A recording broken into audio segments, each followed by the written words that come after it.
네, 안녕하세요. 여러분들의 구독과 좋아요로 이 채널이 유지되고 있습니다. 네, 영상 속도는 1.5배를 추천드리는 파이고요. 네, 이번에도 어떠한 소식이 나왔는지 같이 한번 내용을 보도록 하겠습니다. 네, 무디스가 이탈리아 신용등급 전망 하향 조정을 했다라고 하는데요. 이탈리아 정치 환경이 구조 개혁의 실행에 방해할 위험이 높아짐에 따라 신용등급 전망을 하향 조정을 했다라고 합니다. 아무래도 이탈리아 총리가 최근에 또 바뀌려고 하다 보니까 불확실성이 너무 높아서 좀 이렇게 좀 볼 수가 있겠고, 그 다음으로 또 보게 되면 이탈리아가 이렇게 신용등급이 낮아질수록 ECB에 따른 고민은 꽤 많아질 것 같습니다. 그리고 ECB가 금리 인상에 적극적으로 가담을 해야 우리도 좋고 전 세계가 다 좋아요. 왜냐면 달러 인덱스 6개 추종 국가들이 대부분 자국에 있는 그런 경제적 환경을 고려하면서 금리 인상을 좀 뒤로 미루는 경향이 있는데, 그러면 물가가 잡히지가 않습니다.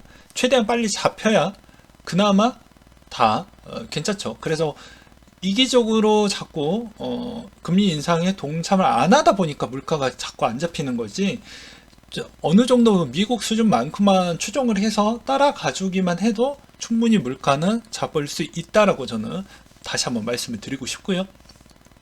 그 다음으로 달러 인덱스 추이는 106.44를 기록을 했다고 하는데요.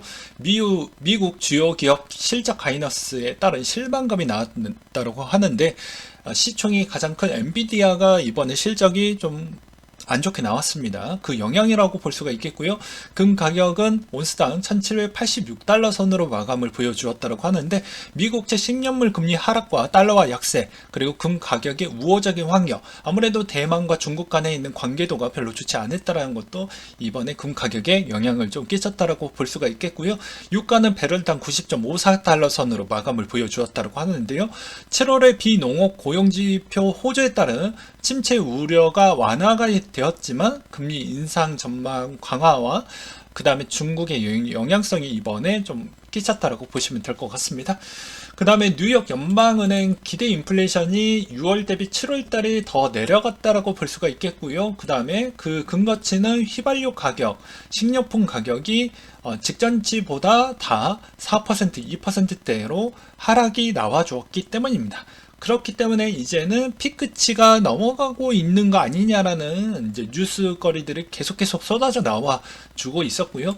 그 다음에 소비자 물가 기대도 이제 좀 많이 내려왔다는 걸 알 수가 있게 되겠습니다.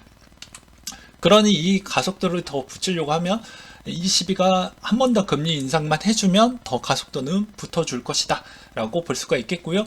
그 다음에 원자재 부분도 그전 때부터 내려갈 때마다 이미 물가는 좀 조심스럽게 그때 당시에도 말씀을 드리기도 했지만 이제 점차적으로 완화된다. 그렇기 때문에 이제 금리 인상에 있는 속도는 점차 줄어들 수밖에 없다. 그 줄어드는 폭만 해도 시장은 위험자산에 되게 좋은 평가를 받을 수밖에 없다 라고도 말씀드리기도 했었죠.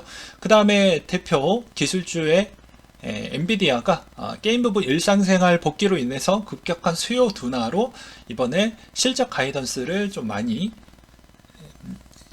낮췄다라는 부분이 별로 좋지 않았다고 합니다. 2분기 게임 부분 매출이 33% 급감을 했고요.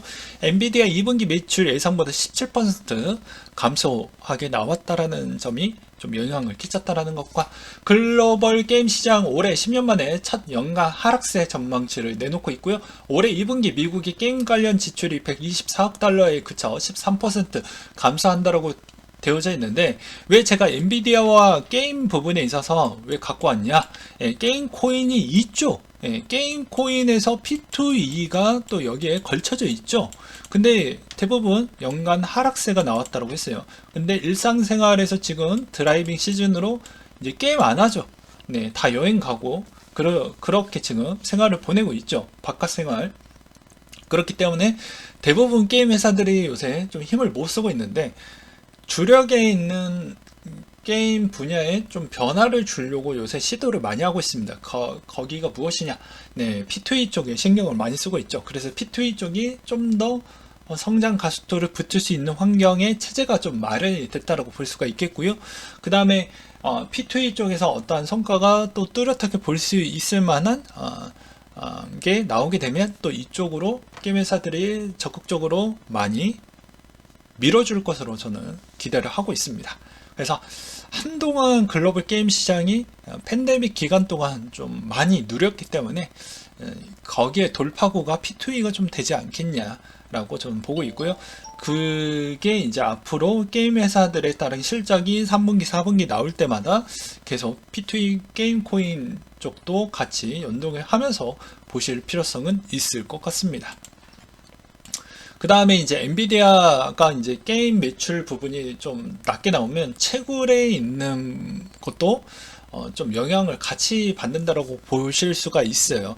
그러면 채굴에 있는 영향도가 계속 낮아진다라는 의미는 네, 해시레이트 부분에 따른 영향성도 앞으로 장기적으로는 별로 좋지 않을 수도 있겠다라는 생각도 가져볼 수도 있겠죠.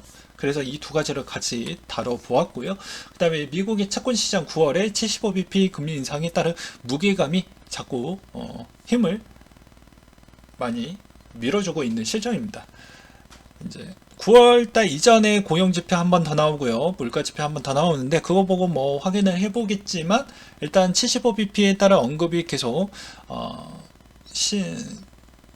계속 많이 나와주고 있기 때문에 좀 더 확인은 해봐야 되겠지만 75bp가 결정이 되면 또 9월달에 일시적 조정이 나올 수는 있을 것 같고요. 그 다음에 수석시장 기술 분석가에 있는 내용을 보게 되면 S&P 500 지수가 4230일을 넘느냐 관건이 될 것 같다. 1월 최고치에서 6월 최저치 하락폭 전체 50%를 회복해 주었기 때문에 1950년 이후 시장이 종가 기준 20% 이상 하락했다가 하락폭의 50%를 회복한 뒤에 최저치를 경신했던 경우는 한 번도 없었기 때문에 중요한 부분이 될 것 같다라는 내용을 또 나와주기도 했었고요. 그 다음으로 미국 인플레이션 감축 법안에 있는 주요 내용에서 코인에 관련된 내용만 좀 설명을 하고 넘어가도록 하겠습니다. 그러니까 이게 아무래도 영향을 줄 수 있다라는 건 이제 연방세 부분이 최저 한세를 일단은 가져간다고 하는데 일단 소득이 10억 달러 이상 기업에 한해서라고 되어져 있어요. 근데 대부분 코인 회사들이 1조 원 이상 내는 기업들은 없기 때문에 해당은 없다 정도로만 알고 계시는 게 맞지 않을까 싶어요. 나머지 거는 해당 사항이 없으니까 패스하도록 하겠습니다. 그 다음으로 이제 그냥 번외로 상식적으로 그냥 알고 계셨으면 좋겠는데요. 태조 2만원 테마조라고 합니다. 그러니까 태양광 조선 2차전지 방산 원전을 줄여서 태조 2방원이라고 이야기를 한다라고 하고요. 대만과 국교를 유지하고 있는 14개 국가 정도가 한 대충 한 요렇게 있구나 정도로 봐주셨으면 좋겠고요. JP모건 분석가가 이런 이야기를 했다고 합니다. 야, 암호화폐 시장 바닥 다진 것 같다. 시총 큰 100개 코인이 7월에만 36% 급등을 보여주었고 이더리움 머지로 인해서 완성하게 되면 가격이 좀 더 올라갈 수 있는 가능성은 더 있을 것 같다. 그 근거치는 스테이킹이 어느 정도 되었고 2.0으로 인해서 검증을 하기 위해서 스테이킹 비중이 어느 정도 잠겼고 그 다음에 대략적으로 이제 PS로 넘어가게 되면 더 이상 채굴이 안 되니까 총 유통량이 이제 어느 정도 좀 줄어들고 그 다음에 나머지 그 유통량 대비해서 디파이가 가져가는 물량 그 다음에 또 어떻게 보면 뭐 NFT에서 가져가는 물량 이런 걸 또 제하면 생각보다 물량이 좀 나오는 건 적을 것이다 라는 측면이 좀 있겠죠. 그 다음으로 주별로 1비트코인의 채굴 비용이 가장 낮은 쪽이 노란색이고요. 가장 높은 쪽이 빨간색이라고 보시면 될 것 같습니다. 그래서 보게 되면은 뭐 콜로라도나 플로리다 뭐 정도가 눈에 좀 들어온다라고 볼 수가 있겠고요. POW 기반의 이더리움 하드포크 체인 이더 W가 공식 웹사이트가 등장을 했다라고 하는데 여기에서도 이제 메이커 엔젤 투자자 이더 커뮤니티 채굴자 외에 누구도 POW 지지하지 않는다라고 하는데요. 자.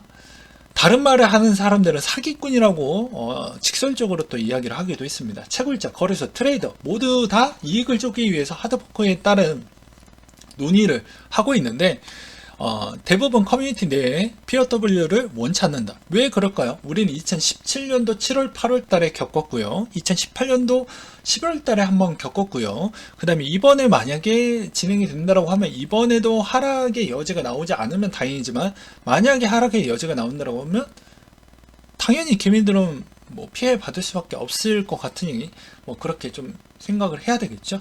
그 다음에 체인링크가 이더리움 머지 이후 POW 포크 버전은 미지원하겠다고 밝혔습니다. 야, 니가 뭔데 밝히냐? 뭐 어느 정도 사이즈도 안 되는 새끼가 이런 걸 밝혀봐야 무슨 의미가 있겠냐? 뭐 이런 이야기가 나올까봐 제가 또 밑에 자료를 또 준비를 하기도 했었죠. 전체 오라클 범위에서 50% 정도를 차지하고 있습니다. 그러니까 막강하다라고 볼 수가 있게 되겠죠. 그 다음에 POW 포크 버전을 미지원을 함으로써 어떻게 보면 두 체인 간에 있는 오라클의 괴리에 있는 발생의 문제점을 어느 정도 해소를 했다라는 점은 저희한테는 매우 긍정적이다라고 볼 수가 있습니다. 그 다음으로 이제 사이트에서 이제 해당의 이번에 POW 코인을 지원을 해주는 부분을 보게 되면 이런 거래소가 있는데요. 제가 해당 커뮤니티에다가 올려드리기도 하겠지만 보게 되면 대충적으로 거래소 지원해주는 쪽은 딱 정해져 있습니다. 선물 거래소 서비스와 그 다음에 두 번째 채굴도 같이 운영하고 있는 거래소들이 대부분 지원을 해준다. 그리고 중국계 거래소들은 기본 셋으로 지원을 해준다더라 정도로 보는 게 맞지 않을까 싶고요. 그 다음에 미국의 4대 웰스파고 디지털 자산의 인터넷 자동차 정기 발명은 같은 혁신적인 부분으로 이번에 보고 있다. 근데 과거에 2달 전에 보게 되면 웰스파고가 이제 암호화폐 떨어져도 실버게이트 비중은 확대하고 있다. 그리고 스타트업에 6천만 달러 정도를 투자하기도 했었어요. 그러니 암호화폐에 계속해서 지원을 해주고 있다는 건 그전에 투자해놨던 게 있으니 자꾸 좋은 소리만 하는 이유가 다 있다라고 볼 수가 있겠고요. 그 다음에 도건 씨가 코인베이스 루나 클래식 에어드랍 지원 안 해주는 건 내 탓이 아니다 라는 내용이 또 나와주기도 했습니다. 근데 이거는 객관적으로 보게 되면 뭐 그 말이 맞는 것이죠. 이건 거래소가 서비스를 지원을 해주냐 안 해주냐에 있는 차이인 거지, 이게 뭐 도건 씨를 제가 실드해 주려고 하는 거 아니에요. 도건 씨는 원래 나쁜 새끼이지만 원래 거래소가 더 나쁜 새끼라고 저는 좀 표현하고 싶습니다. 왜냐면 국내에도 이미 루나 부분을 빨리 지원을 해주셨으면 그나마 조금 더 괜찮았을 건데 지금도 아직도 서비스를 안 해주는 개먹 같은 상황이 지금 이루어지고 있는 실정이죠. 겉으로는 맨날 투자자를 위한다라고 하지만 전혀 그렇지 않죠. 저는 확실하게 객관적으로 문제 있는 것만 제기를 해서 비판적으로 보는 거지 이걸 좀 꼬아서 비난적으로 이야기를 하는 건 전혀 없습니다. 그래서 그런 점은 또 알고 계셨으면 좋겠고요. 조폐공사가 블록체인 기반의 디지털 자산 신뢰 검증 서비스를 추진하겠다라고 나왔는데요. 저작권 정보를 연결해서 NFT 시장에 제공을 하고 불량 NFT에 대한 사용자 보호, 저작권, 저작물 확인을 통한 보호 기반 마련과 검증성 발급, 조회를 통한 신뢰도 향상에 우리가 기여를 하겠다라는 내용이 또 나와주기도 했습니다. 그 다음으로 코인베이스 매수 매물대가 17K 이하에 많이 쌓여져 있다고 하는데 대부분 저 많이 쌓였을 구간대에 거의 저 가격대에 거의 안 오고 더 위에 있었다라는 건 과거에도 많이 있었기 때문에 참고하시기 바라겠고요. 그 다음에 주기어 대표가 크립토 행사에 나와가지고 뭐 여러가지 온체인 관련된 뭐 데이터 기반으로 뭐 이렇게 이야기를 좀 했다라는 내용이 있는데 이건 뒤에 가서 좀 설명을 드리도록 하겠고요. 그 다음에 로빈후드가 아발란체와 스텔라에 상장을 하면서 한때 아발란체와 스텔라가 갑자기 급등이 나왔던 이유는 아무래도 요거 때문에 그런 것 같고요. 그 다음에 갤럭시 디지털 2분기 손실은 5억 5,400만 달러 정도가 나왔다고 합니다. 그리고 새로운 영역을 위해서 추가 인수합병에 우리가 좀 기여를 하겠다라는 내용이 있었는데요. 여기서도 이제 또 대부분 기술주에 투자를 많이 했던 쪽이 좀 많이 실적이 안 좋게 나왔습니다. 뭐 보게 되면 우리가 흔히 알고 있는 그 가장 유명한 어떻게 보면 소프트뱅크 쪽도 이번에 사상 최대로 안 좋게 나왔죠. 실적이 안 좋게 나와 줌으로써 우보에 있는 대부분 지분을 많이 이번에 매각을 하기도 했습니다. 그 다음에 비탈릭스가 이번에 코리안 블록체인 위기에 참여를 해서 한마디를 또 하기도 했었는데요. 이달의 2.0 속도 수수료 개선과 2, 3년 내에 암호화폐 결제 진행이 될 것 같다 라고 이야기를 또 하기도 했습니다. 그 다음으로 또 보게 되면 조폐공 요건 아까 이야기했으니까 넘어가고, 그 다음에 돈도 뭐 애인도 없어요. 한국 일본랑 결혼 포기에 따른 선언을 하고 있다고 합니다. 근데 뭐 그럴 수밖에 없을 거라고 저는 생각이 드는 게, 사람들이 대부분 눈높이를 이걸 교정을 안 해요. 예. 자기보다 더 위에 있는 사람을 보려고 하는 게 본능인데 그게 안 된다라는 것과, 그 다음에 두 번째로는 갖고 있는 내가 돈을 어느 정도 좀 많이 모아놓고 가야 되는데, 본인의 삶의 질을 또 유지를 하면서 그걸 모으려고 하다 보니까 모으는 축적 대비가 더 부족할 수밖에 없죠. 예. 그렇다고 해서 그걸 아낀다라고 해도 그거 가지고 어떻게 보면 결혼하는 비용에 있어서 그게 뚜렷한 효과가 안 나오다 보니까 더 그런 것 같기도 합니다. 그래서 좀 안타깝다. 그래서 투자는 항상 기본 패시브로 해야 된다. 꼭 이제 결혼하려고 하는 자가 아니고, 이제 제가 매번 이야기를 했지만 노인이 되는 순간 나는 국가에서 노인으로 지정한 이후부터 내 몸값이 박살이 난다라고 했죠. 전문직을 제외한 나머지는 대다수 그러합니다. 전문직도 똑같습니다. 업종의 인플레이션, 자격증의 인플레이션 시대가 이미 너무 높아졌기 때문에 대부분 몸값이 매우 낮아질 수밖에 없는 환경이에요. 그렇기 때문에 지금이 정말 모든 게 인플레이션 시대라고 저는 좀 표현을 하고 싶습니다. 그렇기 때문에 각자 도생하려면 아무래도 일단 자본이 좀 많이 있어야 된다. 특히나 나이를 먹을수록 더 자산에 있어서 관리나 그런 측면에 있어서 더 잘 하셔야 되겠죠. 그 다음으로 좌 비트코인, 우 나스닥 여전히 똑같은 퍼포먼스를 보여주고 있다라는 것과, 그 다음에 SK코인 안 쓰기로 했지만 클레이튼 블록체인 느리다라는 편견 없애겠다고 하는데 같이 공생하려고 하는데 클레이튼을 버리자니 또 좀 그럴 것 같고, 그래서 같이 좀 감싸고 가려고 하지만 또 한편으로는 너무 문제가 많고, 지금 그러한 단계입니다. 어떤 구독자분이 댓글로 클레이튼에 대해서 좀 설명을 해달라고 하는데, 저는 쟁글에 있는 데이터만 보아도 클레이튼이 여러가지 노력을 하고 있지만 노력 대비 가성비가 지금 안 나오고 있는 실정입니다. 네, 그 가성비라는 건 노력 대비 실적이 어느 정도 나와주고 가성비적으로 가야 되는데, 가성비라는 건 실질적으로 이 정도만큼 유니콘 기업이니까 이 정도만큼 성장을 해주는 기대감이 있어야 되는데 그것보다 훨씬 더 낮고, 그 다음에 이번에 좀 문제점도 꽤 많이 있었기 때문에 쉽지가 않는다는 겁니다. 특히나 가스비 부분. 그래서 대량 이탈이 되었죠. 그래서 클레이튼 기반도 앞으로 2, 3년 내외 지금 이런 상황이 계속 연출이 된다고 하면, 지금 클레이튼 외 쪽으로 레이어 1들이 되게 촉망받는 애들이 많잖아요. 네, 그거 보고 거기에 있는 몸담고 있는 프로젝트들은 언제든지 이동을 할 수가 있기 때문에, 왜냐면 멀티체인들이 요새 좀 많이 활기차고 있지 않습니까? 언제든지 갈아탈 수가 있습니다. 그래서 그게 굳이 문제될 건 없다라고 저는 생각이 들고요. 그래서 초반도 SK코인도 좀 더 기다려보자 라는 심리로 이렇게 좀 본다는 게 맞을 것 같고요. 그 다음에 이번에 정말 대단하다라고 볼 수가 있는 게, 제가 뭐 저번에도 말씀을 드리기도 했지만 웬만하면 본 행사보다 웬만하면 그 뒤에 있는 디프리 행사만 좀 참여해 보시라고 말씀을 드리기도 했었죠. 근데 이번에 KBW 행사에서 8일부터 9일까지 있었잖아요. 근데 그 9일날 행사에 엄청나게 폭우가 쏟아지고, 그 다음에 그게 또 위치가 기똥차게 가장 침수가 제일 많이 되는 그 구간에서 행사를 또 했기 때문에 교통편이 정말 어렵지 않았나. 갔다 오셨던 분들은 또 하나의 경험과 추억이 또 쌓이지 않았을까라고 저는 말씀을 드리고 싶습니다. 그 다음에 또 주경 대표가 상당히 동안이더라고요. 네. 그거에 또 한번 놀라기도 했습니다. 또 잘생기기도 했고요. 네. 아무튼 이거는 그냥 외모적인 부분입니다. 예.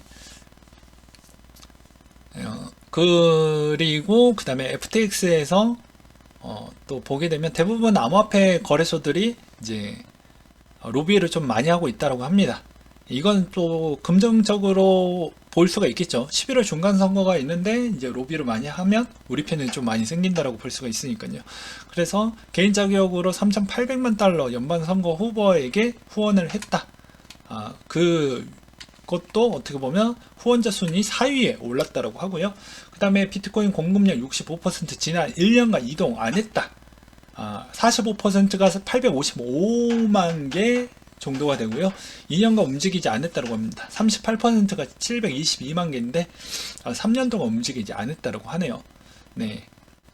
그리고 5년간 움직이지 않은 비트코인 공급량은 23%인 437만 개 정도라고 합니다.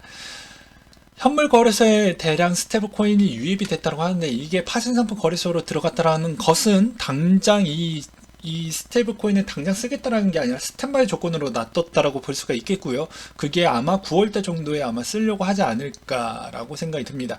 왜 그러냐면 지금의 거래량 추이가 생각보다 많이 개선이 되지 않았기 때문에 저는 이렇게 좀 해석을 하고 있고요. 그 다음에 이더리움 콜 옵션 베팅의 최고치를 기록을 하고 있다 라는 내용이 나와주고 있는데요. 오르면 푸시고 내리면 콜입니다. 그래서 최고치를 기록을 했다라는 의미는 이번에 불확실성 때문에 좀 베팅 부분이 커지는 거 아니냐? 양달의 공과 같고 투자자들이 기대감이 충족이 될 때 긍정적인 추세로 이어갈 수 있지만 약간의 매도 압력이 발생할 수 있는 하락의 여건이 된다. 그 다음에 현재 이더의 옵션이 비트코인보다 많았을 때가 과거에 뭐 이렇게 또 데이터 기반으로 봤을 때는 뭐 이런 현상이 좀 많이 나왔다고 합니다. 이더 옵션이 비트코인을 추월했었을 때마다 그 다음 추세가 나왔을 때, 그러니까 당장 뭐 1주, 2주에 이야기하는 게 아니에요. 어느 정도 기간이 좀 도래를 할 때마다 크게 하락이 나왔다고 합니다. 참고하시길 바라겠고요. 오늘 내용 이렇게 한번 준비를 해봤고 이상으로 마치도록 하겠습니다.